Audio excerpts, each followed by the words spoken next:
જય શ્રી રામ. આજના સમયમાં કોઈ પ્રત્યય એટલે તાલાત દેવ હોય છે.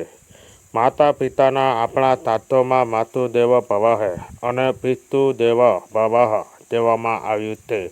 માતા અને દેવ છે, પિતા દેવ છે. આ દત્તને 9 માસ સુધી ગર્ભમાં રાખીને જેમણે પીડા સહન કરીને આપતા અને જન્મ આપશે. નાના હતા ત્યારે માતાએ આપણી કાળજી રાખીને આપણે સમયસરમાં ભોજન કરાવવું, આપણે સ્વસ્થ અને સ્વસ્થમાં રાખ્યા હોય, પોતાના કરતાં પણ આપણી ચિંતા વધુ કરે અને પોતે દુઃખ સહન કરીને પણ આપણે સુખી રાખ્યા, ખોરાક મોટા ખાયા, પછી આપણા ભવિષ્યની ચિંતા કરીને માતા પિતાએ આપણે શ્રેષ્ઠ શિક્ષણ અપાયું. એના માટે માતા પિતાએ કાળી મજૂરી કરી પેટમાં પાટા બાંધીને આપણે જણાવીએ તે આપણા મોજ શોખ પૂરા કર્યા ને આપણી ખુશીમાં એમને ખુશી જોઈને આપણા સુખમાં એમનું સુખ જોયું પણ આપણા દુઃખે દુઃખી થયા. અરે આપણે ત્યાં જ ભૂલ કરી આવ્યા તો આપણા વર્તીને આપતા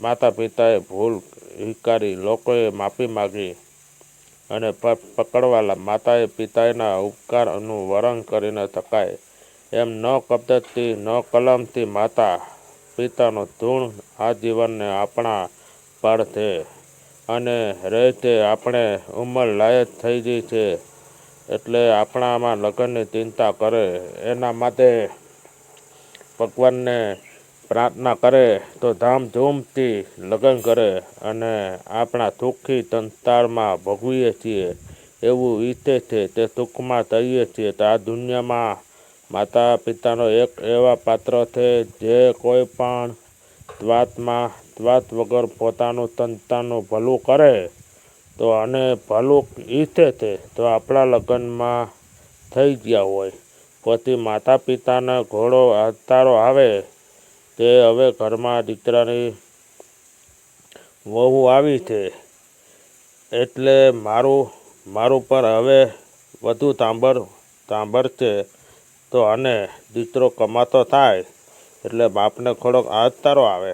હવે મારે મજૂરી ઓછી થશે અને આ આશાઓ એવી છે તે સ્વાભાવિક છે પણ એટલા દીકરાઓ મોટા થઈ ગયા છે પછી ભાન ભૂલી ગયા છે અને માતા પિતાનો ઉપકાર ભૂલી જાઓ, માતા પિતાનો ઋણ ભૂલી જાય તે માતા પિતાનો અને અરમાનો અને સપનાઓ પર ઉપર પાણીનો ફેરવીને દીકરાઓ પોતાની પત્ની પ્રેમમાં તે પતિનો મોહમાં આર્પિત થઈને માતા પિતા સાથેનો વ્યવહાર બદલી નાખે છે. એવું પણ નથી કે તમે પત્ની સાથે ઓરમાયું વર્તન કરો, તમે પત્નીનો ઇગ્નોર કરીને તમારી પત્ની તમારી સાથે અર્ધાંગીની તમારી જીવનસાથી છે, તમારા સુખ દુઃખમાં ભાગીદાર છે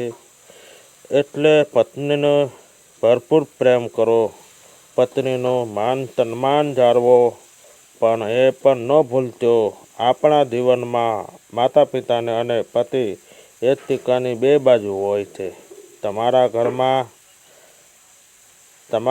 તમારા માતા પિતાનું પણ માન સન્માન જળવાવું જોઈએ અને પત્નીનું પણ સન્માન થવું જોઈએ. કારણ કે પત્ની હવે તમને સુખ ને દુઃખમાં સાથ આપો જ્યારે માતા પિતાએ એ તો પોતે દુઃખી લઈને આપણે મોટા થયા છે, આપણું કેરિયર બનાવ્યું છે, આપણા સપનાઓ સાકાર કરવા માટે રાત દિવસ મજૂરી કરી છે, આપણા ભવિષ્ય માટે માતા અને પિતાનો એ જીવનનું કુરબાન કર્યું છે. એ માતા પિતાનો ઉપકાર ન ભૂલાય. કદાચ તમારી પત્ની થોડી ભણેલી ગણેલી હોય તે પતિ સુંદર હોય તે પણ એના મોહમાં માતા પિતાનો અપમાન ત્યારે ન કરાય તે આજે ઘણા પિતાઓમાં કેટલાક દીકરાઓ ભાન ભૂલી ગયા છે. માતા પિતાથી અલગથી રહે છે. માતા પિતાનું સન્માન કરતા નથી. જ્યાં જવું હોય જ્યાં પતિનો સાથે લઈ જાય છે, અથવા તો પત્નીને રજા લઈને જાય અને માતા પિતાનો અવગણના કરે. આ ધિક્કારનો પાત્ર છે. અરે જેટલા દીકરાઓ તો પત્ની વાતો સાંભળી માતા પિતાથી વાતમાં વિવાદ કરે છે. પત્ની વાતોમાં આવીને માતા પિતાથી બોલવાનું બંધ કરી દે તો આજે ઘણા કિસ્સાઓમાં પત્નીઓ પોતાના માતા પિતાનું સન્માન કરે છે. એમને પ્રેમ છે, પણ પોતાનો પત્ની માતા પિતાનું સન્માન કરતા નથી અને કરવા દેતાય નથી. અને ઘણા દીકરાઓ આજકાલનો તેતુની ફેશન છે તો ચાલી રહ્યું છે. એમાં લખાવે છે my wife is my life. આવ્યા અલ્યાભાઈ ખોરી શરમ તો જો.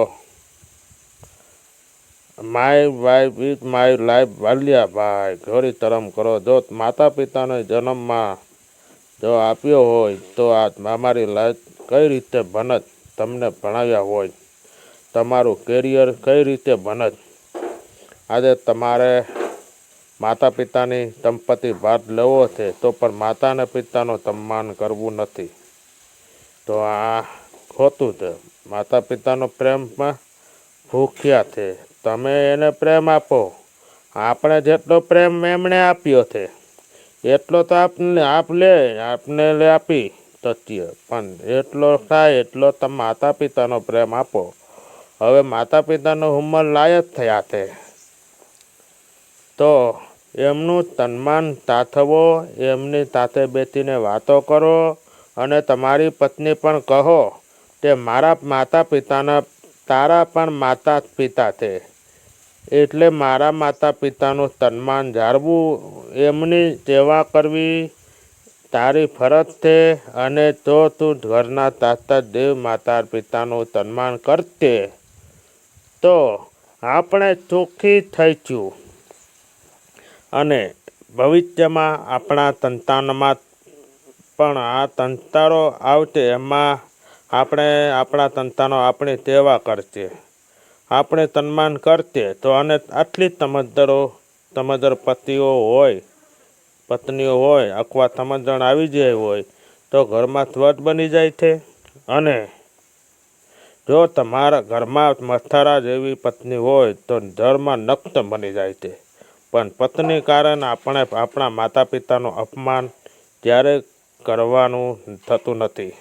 આ વાત દરેક સમજવાની જરૂર છે, કારણ તે માતા પિતાનો આપણા દેવ છે, આપણા ભગવાન છે. અને લાઈક કરો, શેર કરો. જય માતાજી, હર હર મહાદેવ.